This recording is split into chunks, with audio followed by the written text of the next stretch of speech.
Open to dropping some of the key parts of the Build Back Better plan. Like what? Tuition-free community college and adding limits to the child tax credit and elderly care. Now, these are all very popular things, but they don't have the consensus within his own party. So, another day of meetings, lunches, phone calls, just among Democrats. I know this looks like how Washington should work if you had two parties involved.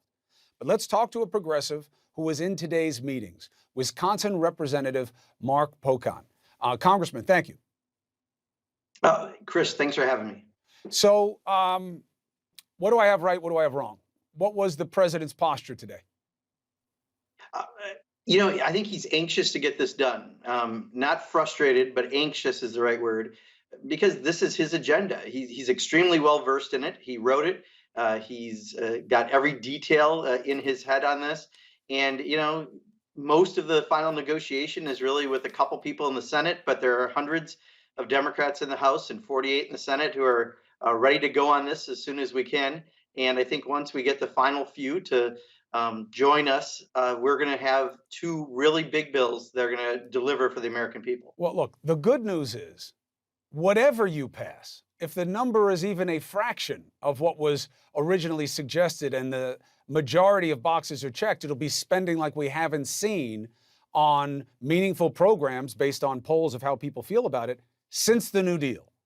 The problem is you guys keep fighting off success by figuring out what's going to be in the bill. The balancing is it's all but two of you, as you suggested. How do you quell the frustration of people like you and other progressives who are like, don't talk to us, Mr. President. Love you, respect you. Go talk to Sinema and Manchin because they're killing us. Well, first, the president's doing just that while he's meeting with us. And I think we're having almost what I'd call part celebratory, part strategy sessions on what this bill is going to get done. Because as you said, Chris, I mean, this is going to be as big as the New Deal, bigger than the New Deal. When we get this done, it's going to improve people's lives. 40 million Americans will continue to see a tax cut through the child tax credit.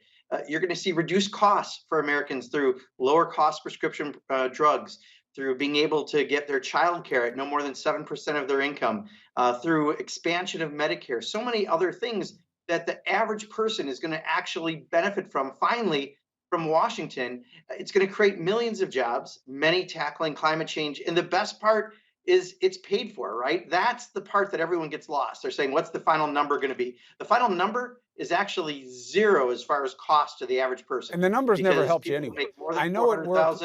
I know it worked well in-house, inside Washington. It was a big price tag. It's a big wow.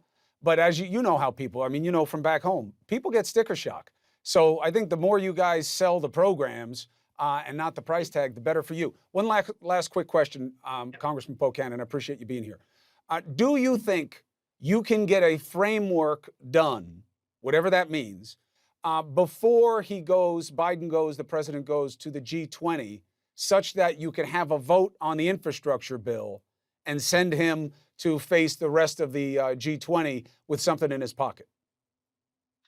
I think the vast majority of us want to get this done as soon as possible. I think the next couple days are going to be crucial with a few of those folks over in the Senate that we just talked about. But the president is working extremely hard. He and his administration are very committed to this. And in Congress, our leadership and members in our progressive caucus, we're ready to celebrate this, what we've delivered for the American people. And we want to do it as soon as we possibly can.